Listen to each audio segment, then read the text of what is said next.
Hello everybody and welcome back to another F1 Roundup brought to you by the Seedstream Formula One app.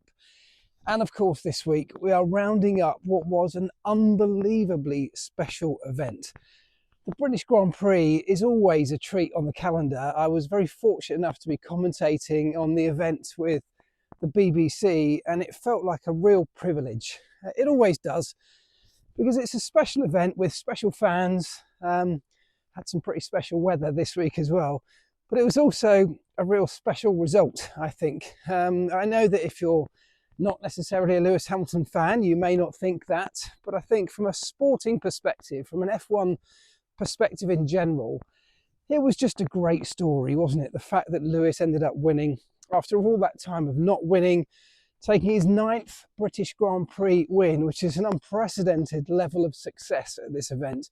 So we'll talk about that. We'll talk about the decisions that were made, good and bad, that shaped the race. And we'll talk about some of the future possibilities, not too far into the future, of driver changes that may well be coming quicker than we thought. So let's start by looking at the race itself. Let's go back from the end and work our way backwards. The fact that Lewis won that race, as I said, was a brilliant story. It was a great moment for him and his family and, of course, all his supporters. And it came about because Mercedes are genuinely making giant strides back towards the front. Now, of course, it was the mixed weather conditions that really gave them the opportunity. But when that opportunity came along, they were able to take it, certainly on his car. Obviously, very disappointing on the other side of the garage that George Russell, having started on pole, wasn't able to finish that race, but Lewis drove impeccably well. He was calm, he was measured, he was focused. The team got their pit stops just about right, did a brave sort of double shuffle, which worked out, something that McLaren weren't so brave in doing and possibly cost them. We'll get onto that. But I thought, Lewis loves those changeable conditions. He loves driving in the wet where his experience can really make a big difference. And I think that really was the difference today. It was the experience that came through. You heard him on the radio telling Bono to leave him to it. He knew what he was doing and he did just that. On a tyre, actually, at the end of the Grand Prix, the soft tyre, which probably wasn't the preferred tyre. Just ask Lando about that one. Probably wasn't the preferred tyre, but in the hands of Lewis, he was able to build just enough of a gap to be able to control his own pace, didn't have the pressure of somebody breathing down his neck, and he made that tyre last till the end of the Grand Prix. Probably, and in fact almost certainly, the medium tyre and in fact the hard tyre in the hands of Max Verstappen was the faster of those tyres for the final stint, certainly the most durable, and that meant that those drivers on those tyres were able to push for a bit longer. But Lewis did enough, and that was what mattered for him. So well done to Lewis Hamilton, Sir Lewis Hamilton. I think a brilliant drive and a brilliant result. Let's go back from there. Let's look at Max Verstappen. Once again, Max Verstappen did not have the fastest car at this event. Not by some margin, not all the way through the weekend. We often see him sort of struggling a little bit on Friday or a little bit uncomfortable on Fridays. But then when it gets to Saturday and, of course, race day, then he's back on it. He turns things on and rarely do we ever see him struggling in those situations. And yet this week, that's exactly what happened. He was not comfortable in that car. But yet, despite all of that, he managed to finish second. And it was another case of him and the team getting all of the calls right about when to make a pit stop. He was the first to come in for those early stops and make the change onto the Inter. And I think that absolutely helped him move up the order. The team then got their pit stops right in the next phase as well. Max drove very, very well, as he always does. Put in a decent stint in that middle sector of the Grand Prix, which really brought him back into play. So it's the experience of the experience of winning that Red Bull and Max Verstappen have that enable them to make the sometimes bold decisions that others are a little bit struggling to make at the moment, that give them the chance to operate at the front. And that's exactly what he did again. So well done to him. Let's look at Lando and McLaren, because Lando could have definitely won this Grand Prix. And we've actually said that a few times, haven't we, over the last few rounds. that McLaren could have and sometimes should have won a race that they ended up not winning. Today it was a case of making a few poor decisions, if we're going to be really brutally honest about it. And I talked in a video just a week or so ago about McLaren needing to learn how to win again.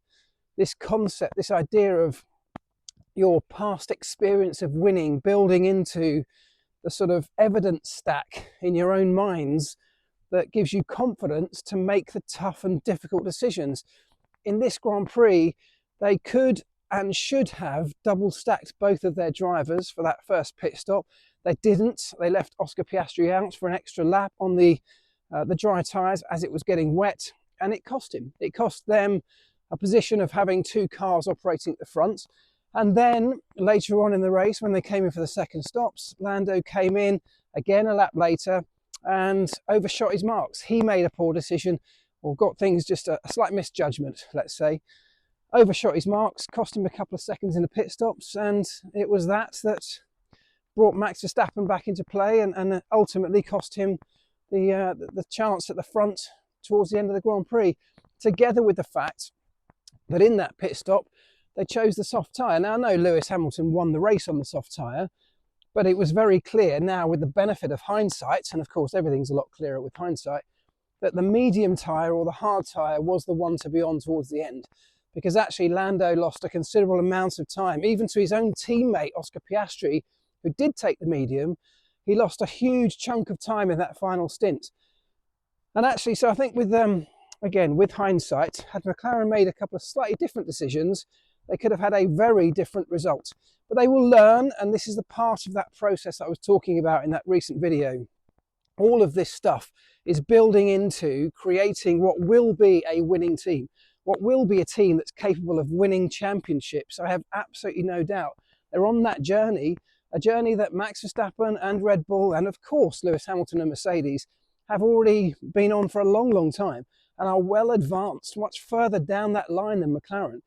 McLaren are getting there. It's a joy to watch. I'm really happy for them because they are operating at the front every single week, and it's just about finessing those final little tweaks and decisions that will make the difference between the finishing second and thirds and regularly finishing on the top step.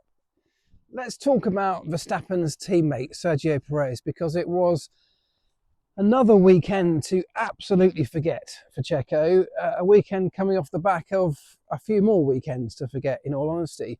And the talk in the paddock this weekend has been increasing around the likelihood of Sergio Perez being replaced even before this season is out.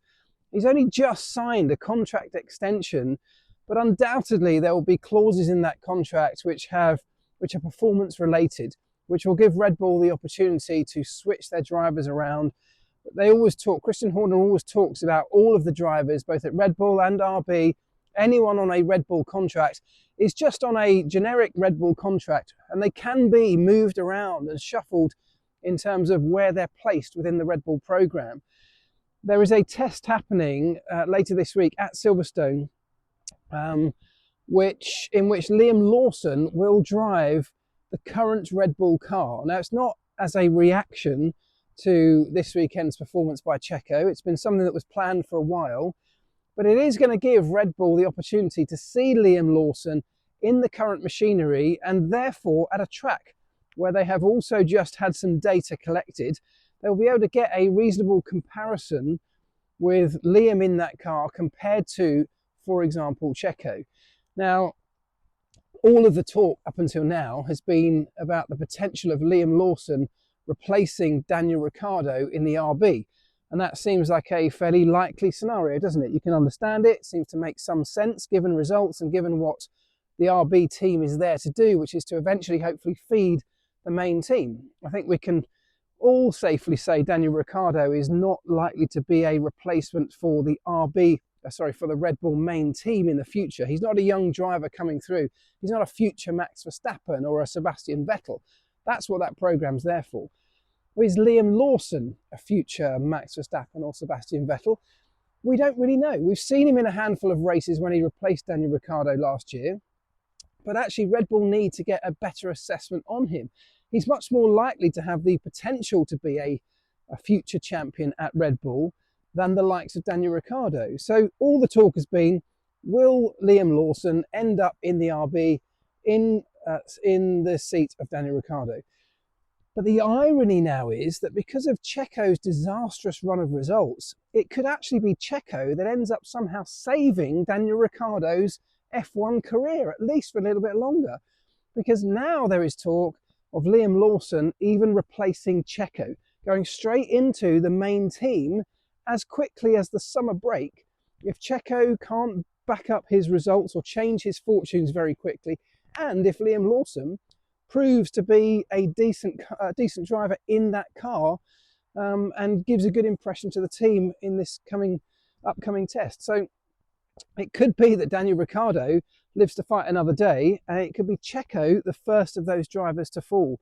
We will see. But Red Bull absolutely cannot continue having just one car at the front, one car in the mix, with Checo continually having to find reasons and excuses why things haven't gone his way. He talked again about having bad luck.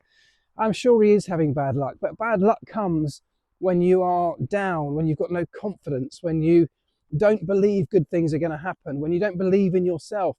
All of those things contribute into what seems like an increasing amount of bad luck. He's making poor decisions, he's making mistakes, he's losing focus, and it would be almost impossible to suggest that he isn't lacking in confidence, that the psychology of Checo Perez is not being affected by the run of results and the talk around him in and around the Formula One paddock. So keep an eye on that one, because that is almost certainly a storyline that is going to evolve in the coming weeks. Now, one of the other big storylines that's been rumbling around in the background when it comes to Red Bull is this idea that Max Verstappen could potentially leave the team and move to Mercedes, taking the vacant seat left behind by Lewis Hamilton. Now, all that talk was all around 2026, but there has been a little bit of a side storyline that he could go as soon as 2025. He could potentially leave that team and move to Mercedes for next season. Now, of course, up until now, that seemed highly unlikely, largely because in the first half of this season, of course, Red Bull were utterly dominant. Mercedes were absolutely nowhere. So why on earth would the current world champion want to leave the best car on the grid for one that was at best mid-pack? Well, now things have changed, haven't they? Not only has the disruption in the background at Red Bull rumbled on, this whole storyline around Christian Horner has disrupted things at Red Bull and continues to do so. We know that Max is unhappy about this. We know Adrian Newey has already left as a partial result of that. Others thinking about doing the same. We know that Jos Verstappen is very unhappy and would really love his son to leave that team. But Max has always been a little bit less interested in any other options right now. But now, of course, we've got a Mercedes that's joined the party at the front. And I know that maybe last time out in Austria, of course, they to some extent lucked into the win with George Russell. This time out, you could argue that perhaps the weather played such a big part and that's what brought them into play. But there is no doubt that Mercedes now have a car capable of fighting at the front of most Grand Prix. That's all that Max really wants here, isn't it? His own Red Bull car is struggling at times to match the pace of some of the absolute front runners.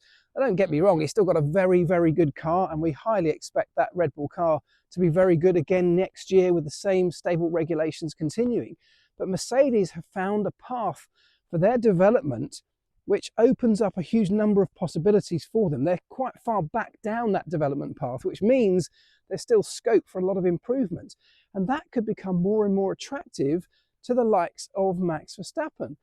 If the background and the environment at Red Bull is becoming more and more unhappy and disrupted, disgruntled in terms of staff members, is the option of going to a Mercedes team that's so slick, so well run, and now with a car that is genuinely competitive, is that becoming more and more attractive?